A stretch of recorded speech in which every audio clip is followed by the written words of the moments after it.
ایک دیہاتی آیا اور حضور کے روضے پہ کھڑا ہو کے کہنے لگا، حضور میں گناہوں کی بخشش کے لیے آیا ہوں اور بغیر مغفرت کے تو نہیں جاؤں گا۔ کہتے ہیں وہ اس قدر فریاد کرتا رہا، روتا رہا کہ مجھے اس کی حالت پہ ترس آ رہا تھا۔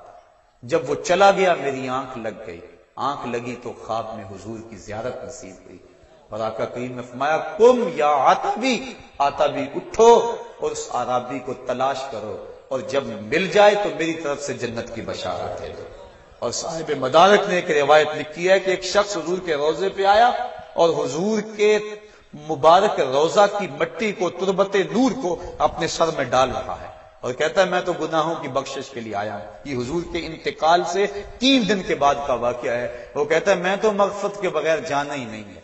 وہ تو چلا گیا لیکن یہ جم کے بیٹھ گیا، غنی کے در پہ ڈیرے جما دیے، کہا میں تو نہیں جاؤں گا جب تک میری مغفرت نہ ہو۔